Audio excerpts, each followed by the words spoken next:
Hey everyone, I want to talk about compassion fatigue and burnout.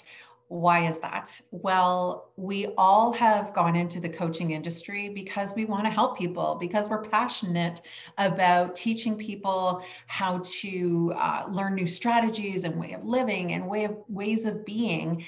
And so for some of us who are just getting into the coaching industry and just beginning our coaching businesses, we're really passionate. We're starting to work with one client at a time.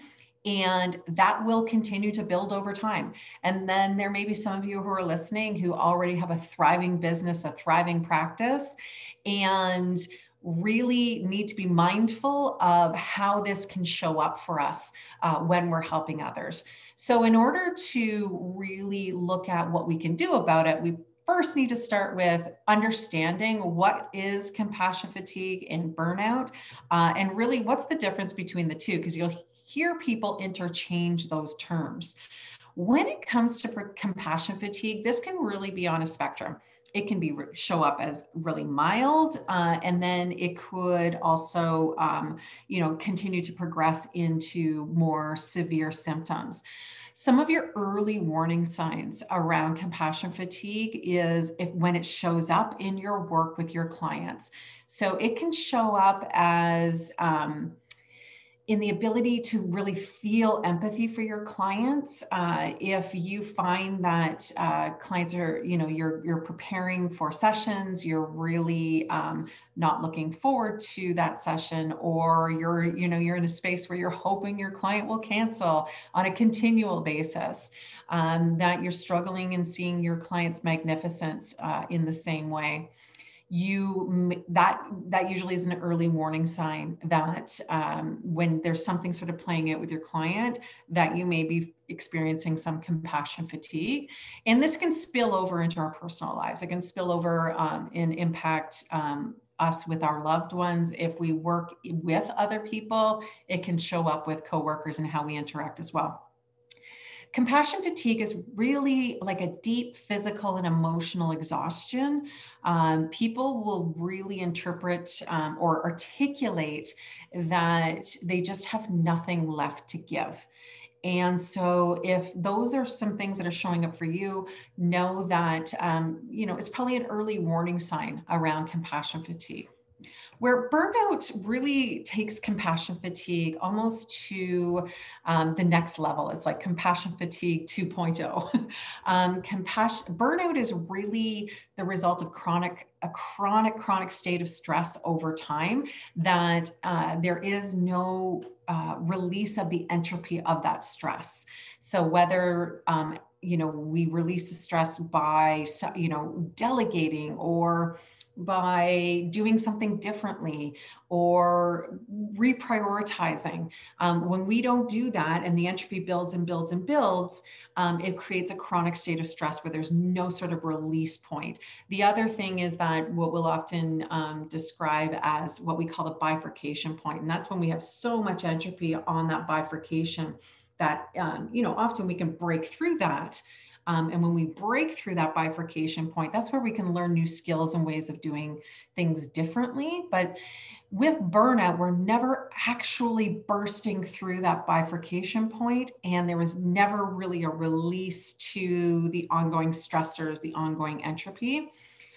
In that chronic state of stress, there is there's the activation of the fight or flight response in the amygdala, constant firing of cortisol in the body. And as we know, that over a long-term extended period of time is going to create a state of burnout.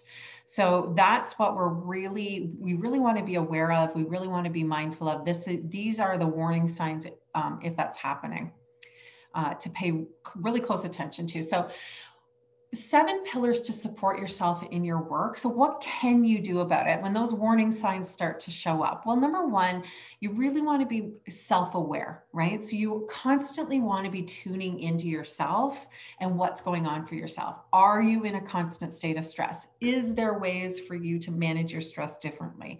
What are some of the new skills, new tools? Self-awareness is always about looking at yourself in the mirror and really paying attention to what's going on for you when it comes to fatigue, when it comes to stress, and when it comes to how you're taking care of yourself. Number 2 is all about self-regulation. What do I mean by self-regulation? This is about emotional management. This is about state control. This is about really learning when we're in a state where we really need to take some time to rest so that we can regulate those emotions, where we can notice where our fight or flight is going off, and really learning how to manage all of those emotions differently in a regulated way. So self-regulation is a really great tool to manage compassion fatigue and burnout, and being hyper aware of where you are at any given time and to manage that differently when you need to. Self-compassion.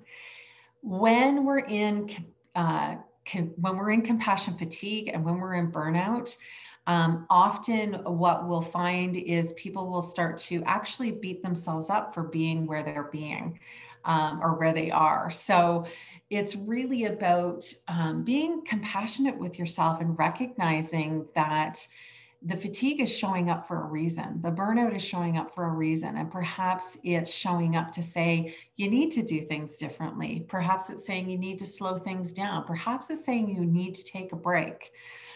So whatever it's saying to you and however that shows up for you, you really want to be compassionate with yourself and how you interpret that fatigue when it shows up, that you're avoiding beating yourself up.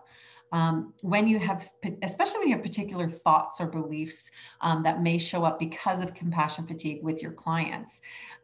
This can be really challenging for those of us that just want to coach and support and help. When those thoughts start to come in, we tend to have beliefs that show up about ourselves in that as well. So being really self-compassionate, take care of yourself, which brings me to self-care. Self-care, we hear this talked about a lot. It's really self-care. I put a picture of a bubble bath. It might be a bubble bath for you. It could be. Self-care doesn't always mean bubble bath. Sometimes self-care means shifting priorities in your work. Sometimes it means closing energy leaks. For example, balancing your books. It could mean getting your taxes done. It could mean, cleaning your house so that you can relax the rest of the day. It could mean going out with friends. There is no one way to do self-care.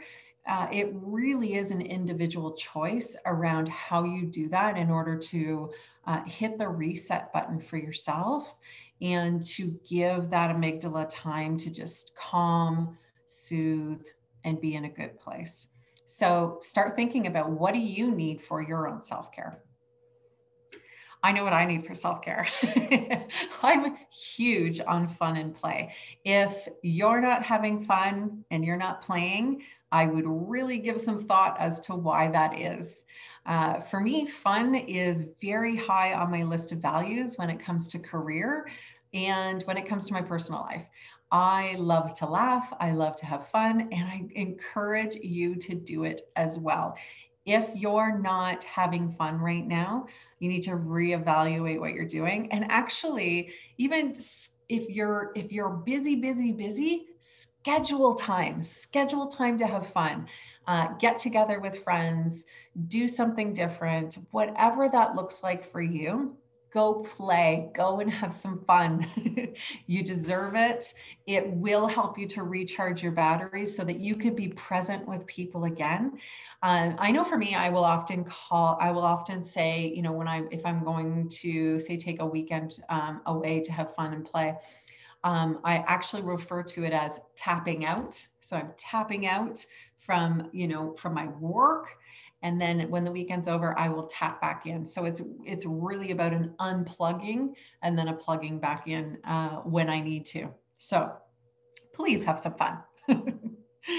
And then there is the importance of community, or as we like to say, community. And here's the thing about community. We truly believe, especially at Avalon, like we really believe that when you have a community of people who think the way you think or understand, those new ways of thinking and being and living, that it's important to connect with those people on an ongoing basis. We believe that no one should be doing this work in isolation. And even if you're not coaching specifically, but you have a community that you can connect to. We're wired for connection as human beings, and so community is super, super important. I know for us in our community, one of the things that we really encourage our coaches also to do is to connect with one another, especially if they're in a position of compassion fatigue, where they can utilize the tools, the resources to help move them through that even faster. So those connections become super important and great ways to continue to move through what's going on so that we can be present for our clients. And last but not least, coaching supervision. Why is this important? Well, supervision, we call it. It's sort of a reframe on coaching supervision, where you have access to another coach who's more senior, more experienced, where you can talk about what's going on with clients. You can gain the support that you're looking for, especially when you're in a space where you're in a huge amount of fatigue and you just don't know the best next steps. A coaching supervisor can really be the person that says, hey, you need to stop and self-regulate and take a break and have some fun. And sometimes we just need to really hear that. So remember all of the 7 pillars. They're ways for you to move through, because let's face it, we all want to be doing this work on a long-term basis, because we're here because we truly want to help people. So find ways to take care of yourself, to regulate yourself, stay self-aware, have fun, and reach out for support when you need it.